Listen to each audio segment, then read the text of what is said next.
আমি দাঁড়িয়ে আছি ভারত পাকিস্তান বর্ডার, আর এখান থেকে লাহোর, পাকিস্তানের লাহোর 23 কিলোমিটার দূরত্বে।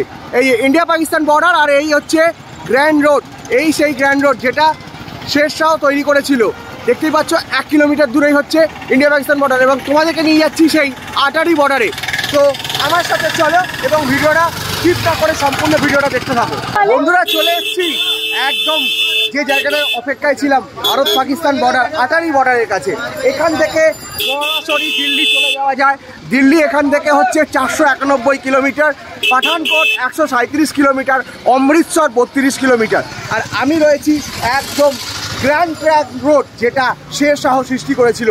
এই সেই রাস্তায় জিটি রোড, অর্থাৎ ব্যারাকপুর থেকে আমাদের আসছে, বেঙ্গল থেকে। এই সেই জিটি, এই যে আমি যে রাস্তাটা দিয়ে যাচ্ছি এইটা হচ্ছে আটারি বর্ডার, আর এখান থেকে লাহোর হচ্ছে 23 কিলোমিটার, মাত্র 23 কিলোমিটার দূরত্ব রয়েছে। আমি চলে এসেছি ভারত পাকিস্তান বর্ডার, আটারি বর্ডারে। আর ওই যে সূর্যের নিচেই রয়েছে আমাদের তিরঙ্গা রঞ্জিত ভারতের জাতীয় পতাকা। আর আমি সৌরভ তোমাদের সাথে হেঁটে চলেছি সেই বিখ্যাত রাস্তা grand trunk road, GT road, যেটা কিনা আমাদের ব্যারাকপুর থেকে সৃষ্টি হয়েছে। ভারত মাতা কি জয়, বন্দে বন্দে। একদম চলে এসেছি আটারি বর্ডারের কাছে, আর দারুণ একটা অভিজ্ঞতা সঞ্চয় করছি এবং তোমাদের সাথে শেয়ার করছি সেটা।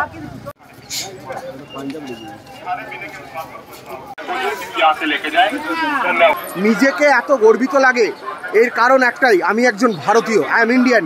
এই গর্ববোধটা বিশ্বের কাছে নিজেকে দরবারে প্রকাশ করতে যাচ্ছি এবং তোমাদের সকলের সাথে শেয়ার করছি।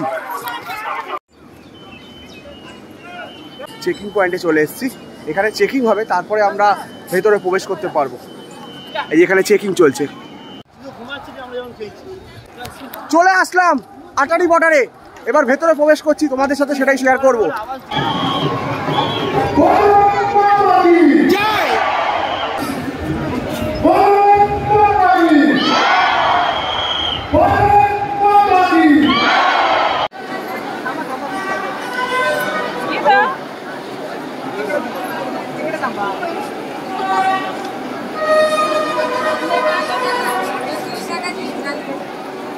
আমি এখন দাঁড়িয়ে রয়েছি আটারি ওয়াঘা বর্ডারে, আর এখন দুই দেশের পতাকাকে নামানো হচ্ছে, সেই দৃশ্য তোমাদেরকে দেখাচ্ছি।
ওই জায়গাটার দুটো গেটের মাঝখানটা হচ্ছে নো ম্যানস ল্যান্ড, আর ওই যে পাকিস্তান গ্যালারি একদম ফাঁকা দেখো, আর আমাদের ভারতীয় গ্যালারিকে দেখো।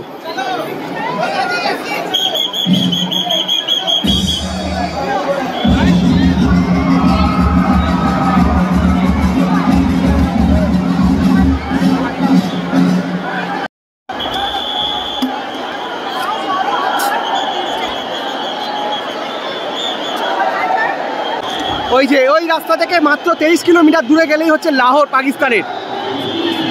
আর এটা হচ্ছে আমাদের ভারতীয় গ্যালারি।